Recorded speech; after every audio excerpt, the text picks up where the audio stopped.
Vocês ouviram o que foi dito: ame o seu próximo e odeie o seu inimigo.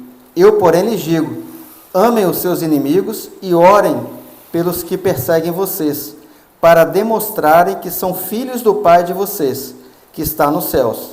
Porque ele faz o sol nascer sobre maus e bons, e vir chuvas sobre justos e injustos.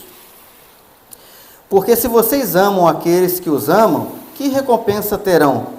Os publicanos também não fazem o mesmo? E se saudarem somente os seus irmãos, o que é que estão fazendo demais? Os gentios também não fazem o mesmo? Portanto, sejam perfeitos, como é perfeito o Pai de vocês, que está no céu. Até aqui. Aqui, irmãos, Jesus fala sobre a questão dos inimigos, né? Você amar os inimigos, mais uma vez.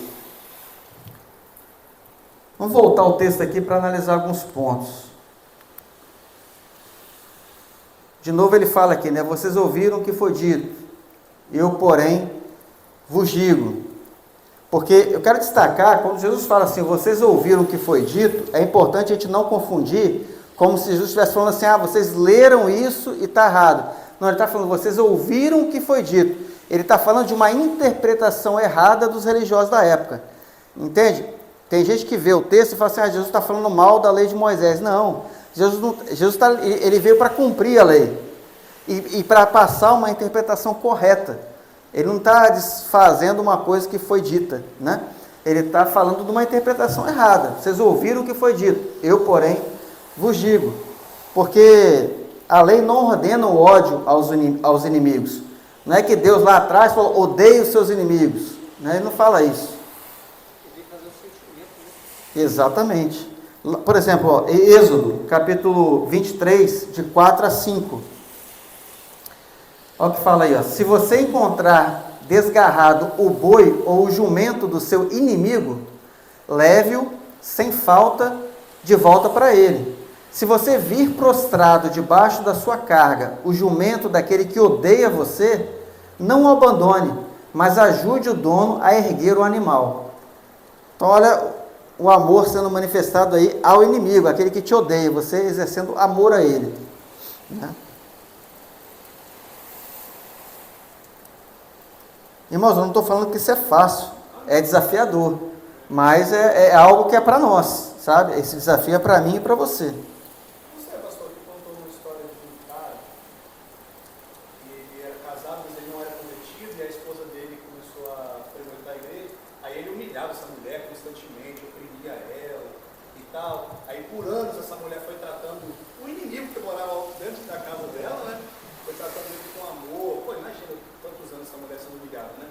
Aí parece que houve uma noite que ele colocou ela para dormir para fora de casa, ela dormiu lá no relento, aí ele abriu a porta, aí colocou a mulher para dentro, aí a mulher entrou, fez o café da manhã para ele, serviu ele. Esse cara se converteu, parece que ele ressuscitou quantas pessoas? Você que contou essa história? Aí depois que ele se converteu, esse cara se transformou poderosamente. Um dos caras assim, tem relatos de que ele ressuscitou mais claro, vou chutar aqui umas 20 pessoas, entendeu? Então olha só que loucura. Incrível, né? Conheceu Deus de fato, né? Quer ver uma coisa incrível aqui também? A gente tá vendo aqui, quer ver? Deixa eu ver se eu já passei esse texto.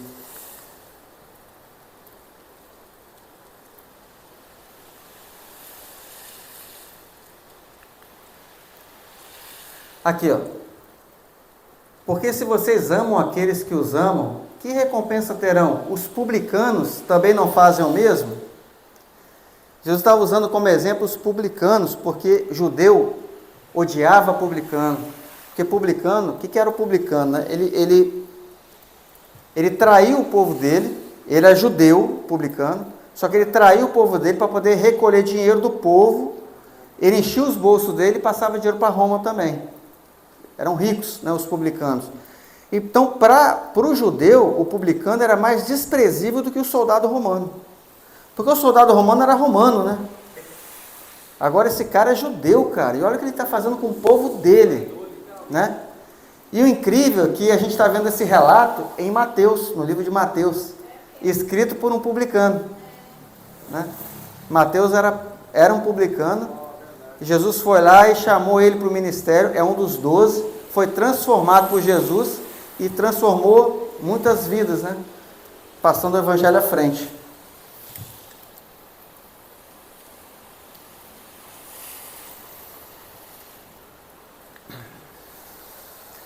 Queria destacar também essa parte aqui, ó, sejam perfeitos como é perfeito o Pai de vocês.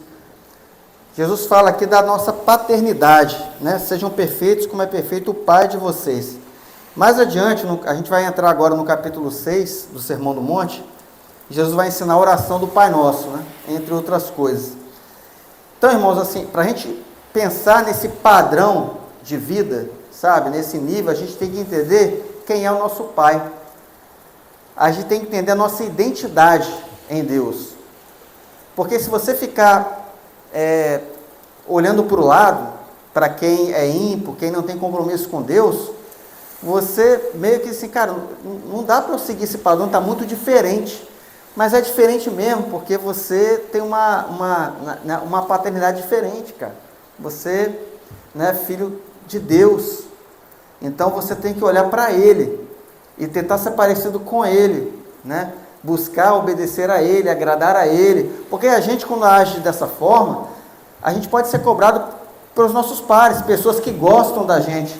Ah, você está sendo bobo de agir desse jeito. Não, você não devia, você está sendo fraco. Você é muito bobo.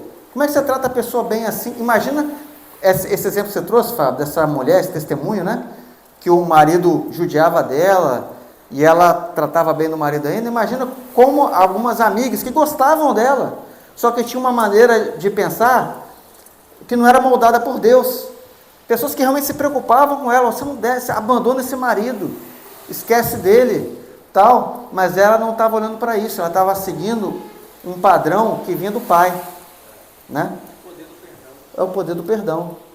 Então, assim, se você olhar para o lado, olhar para o mundo, cara, você não vai fazer nenhum texto do que Jesus está falando aqui no Sermão do Monte, né? Porque não é algo natural, é remar contra a maré mesmo. É que nem aquela abertura do The Chosen, né? Aqueles peixinhos estão remando, estão nadando tudo ao contrário do resto. Você vai nadar sempre ao contrário, cara. A galera está nadando para lá, você vai nadar na direção contrária.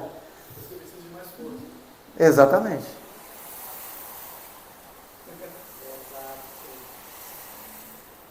Na verdade, se você estiver na direção para onde não está, você nem força você faz. Nem força faz, né? Só segue o fluxo. Obrigado por assistir até aqui. Deixe o seu like, que isso ajuda bastante o canal.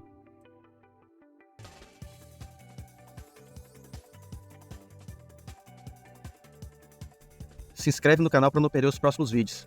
Deus te abençoe. Até lá.